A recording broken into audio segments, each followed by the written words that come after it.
Anda pasti sering dengar nama-nama ini ya. Bandara Internasional Juanda di Surabaya.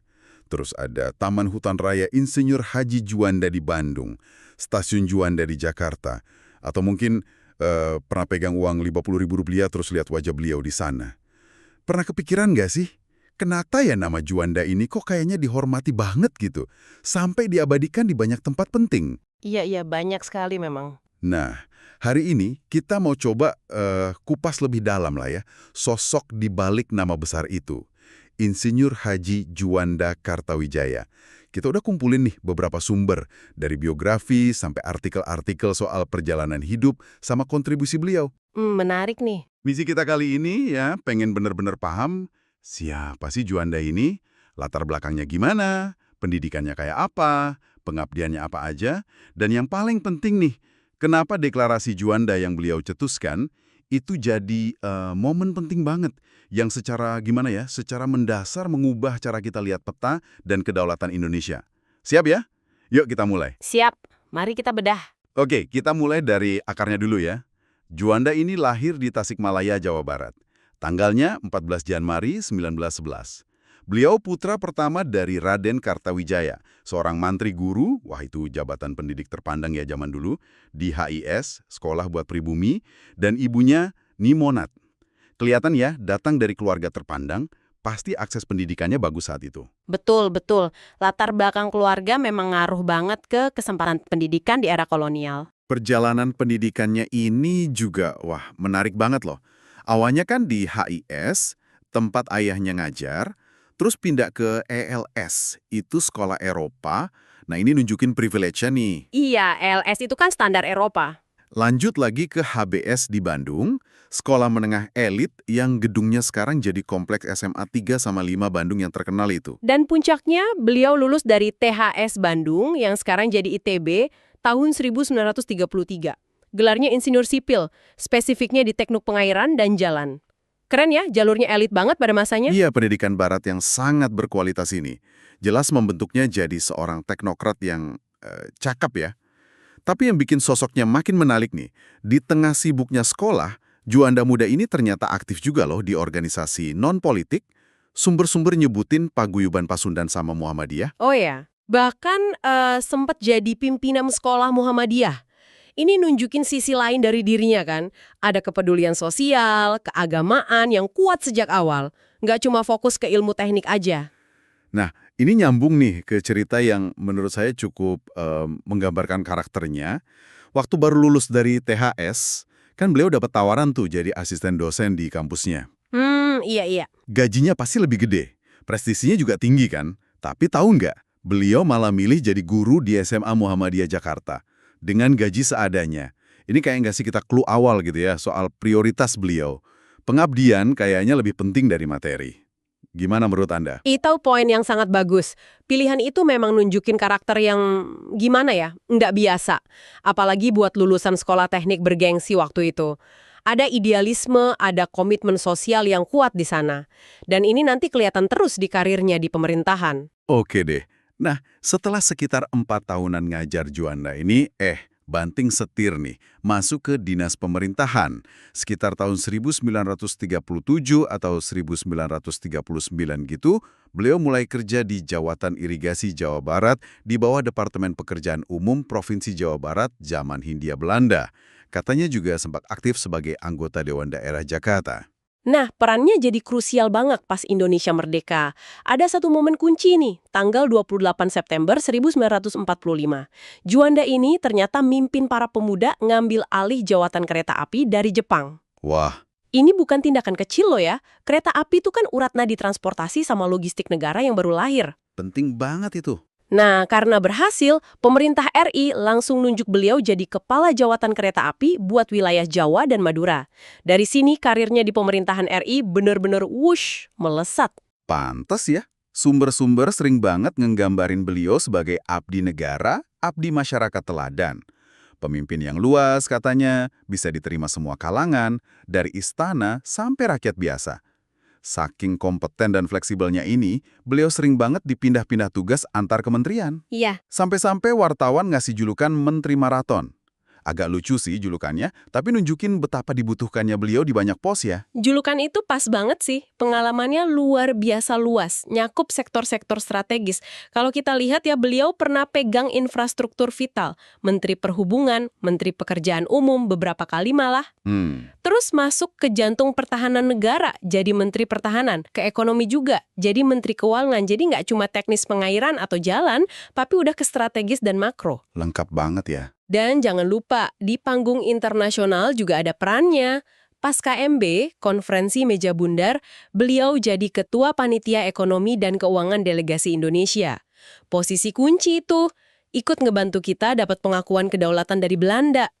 Mungkin kombinasi langka ini ya, ahli teknis, tapi juga jago diplomasi politik, makanya selalu dipercaya.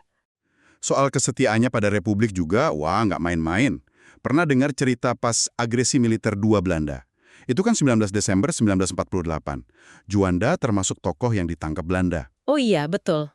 Nah, pas ditahan itu, beliau dibujuk buat gabung ke pemerintahan negara Pasundan, negara boneka bikinan Belanda. Tapi apa coba? Beliau nolak tegas. Ini nunjukin loyalitas total ke pemerintahan Soekarno-Hatta, padahal situasinya genting banget. Pasti penuh tekanan kan? Coba bayangin posisinya waktu itu. Penolakan itu memang bukti integritas sama nasionalisme yang luar biasa ya. Di tengah ketidakpastian, ancaman fisik, beliau tetap teguh sama prinsip republik. Ini jadi modal penting yang bawa beliau ke puncak karir politiknya. Nah, benar. Pengalaman dan integritasnya ini yang akhirnya bawa beliau ke puncak karir politik. Dan disinilah lahir warisan terbesarnya kan? Tanggal 9 April 1957, Juanda diangkat jadi Perdana Menteri Indonesia ke-10. Sekaligus yang terakhir loh dalam sistem parlementer kita, menjabat sampai 9 Juli 1959. Di masa inilah lahir mahakaryanya, Deklarasi Juanda. Penting banget nih kita pahami konteksnya dulu. Situasi sebelum 13 Desember 1957 itu gimana sih? Jadi waktu itu, Indonesia ini masih terjebak sama aturan warisan kolonial Belanda tahun 1939. Namanya Territorialisation and Maritime Kringan Ordonantie, atau disingkat TZMKO 1939. TZMKO 1939 ya? Itu apa intinya? Ordinansi ini, atau ya aturan warisan kolonial lah ya, bilang kalau laut teritorial Indonesia itu cuma selebar 3 mil laut. Diukurnya dari garis pantai tiap-tiap pulau. Tunggu. Tiap-tiap pulau. Jadi nggak nyambung gitu? Nah, itu dia masalahnya. Akibatnya apa? Laut di antara pulau-pulau kita, kayak Laut Jawa, Selat Karimata, Laut Flores, itu dianggapnya laut bebas. Perairan internasional. Hah? Serius? Serius, bayangin aja kapal asing, termasuk kapal perang negara lain, bisa bebas aja warawiri di antara pulau-pulau Indonesia tanpa izin kita. Ini kan bahaya banget buat kedaulatan, keamanan, persatuan kita sebagai negara kepulauan. Aneh kan rasanya, laut yang harusnya nyatuin, malah jadi jalan tol buat orang luar. Tepat sekali. Kondisi ini sangat merugikan, sangat mengancam keutuhan NKRI. Nah, ngelihat situasi genting ini, tanggal 13 Desember 1957, Juanda sebagai Perdana Menteri ngambil langkah yang sangat berani dan visioner banget. Beliau ngumumin sebuah deklarasi yang ngubah peta permainan total. Oke, deklarasinya gimana gue isinya? Intinya sih, deklarasi Juanda ini negesin kalau Indonesia itu adalah negara kepulauan. Archipelagic state istilah kerennya. Artinya, negara yang terdiri dari banyak pulau, tapi dianggap satu kesatuan utuh, termasuk laut di antaranya. Lautnya jadi bagian dari wilayah kita juga gitu. Betul. Deklarasi ini bilang, semua perairan di sekitar, di antara, dan yang ngehubungin pulau-pulau Indonesia, itu bagian tak terpisahkan dari kedaulatan mutlak NKRI. Tujuannya jelas. 1. Wujudin wilayah NKRI yang utuh dan bulat, nggak kepotong-potong lagi sama laut bebas. 2. Nentuin batas wilayah NKRI yang jelas sesuai konsep negara kepulauan. 3. Ngatur lalu lintas pelayaran damai di perairan internal kita demi keamanan dan keselamatan negara. Wow, jadi ini bukan cuma nambah luas wilayah di atas kertas ya, tapi secara fundamental ngubah konsep kedaulatan kita. Dari yang tadinya kita mikir daratan yang dipisahin laut, jadi daratan dan lautan itu satu kesatuan yang nggak bisa dipisah. Ini kayak revolusi mental geografis kita. Jadi nambah luas banget. Konsep negara kepulauan yang dicetuskan Juanda ini, nah kemudian dirumusin lebih lanjut secara hukum dan akademis sama pakar hukum laut kita, Profesor Mukhtar Kusuma Atmaja. Jadilah Archipelagic Principle atau prinsip negara kepulauan yang kita kenal sekarang. Ini langkah dekolonisasi maritim yang fundamental banget. Tapi mencetuskan ide seberani itu kan satu hal ya.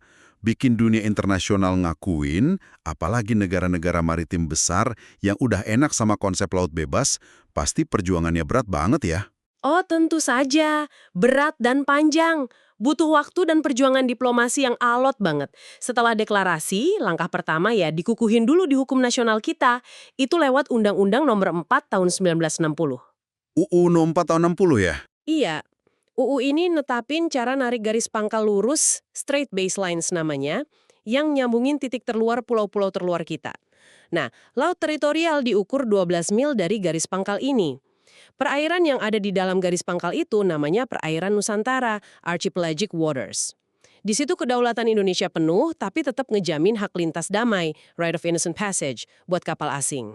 Oke, itu di level nasional. Terus internasionalnya gimana? Nah, perjuangan di level internasional baru dapat hasil puncaknya itu lebih dari 2 dekade kemudian. Di Konvensi Hukum Laut PBB ketiga, UNCLOS, tahun 1982 di Montego Bay, Jamaika. Di sanalah konsep negara kepulauan yang Indonesia perjuangkan akhirnya diakui secara global. Butuh 25 tahun. Juga ya perjuangannya. Jadi, apa artinya ini buat kita semua sekarang? Coba deh, Anda lihat peta Indonesia hari ini. Laut yang biru luas nyatuin pulau-pulau itu warisan langsung dari keberanian dan visi Juanda.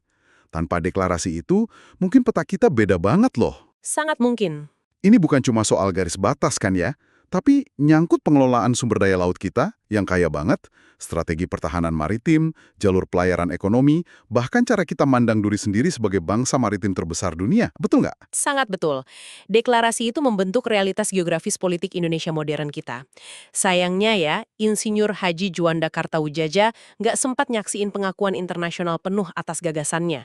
Beliau wafat tanggal 7 November 1963 di Jakarta karena serangan jantung. Dimakami dengan penuh kehormatan di Taman Makam Pahlawan Kalibata. Sedih juga ya, nggak sampai lihat buah perjuangannya diakui dunia. Iya, tapi nggak lama setelah wafat, jasa-jasanya yang luar biasa itu diakui negara dengan gelar Pahlawan Kemerdekaan Nasional lewat Kepres RI nomor 244 tahun 1963.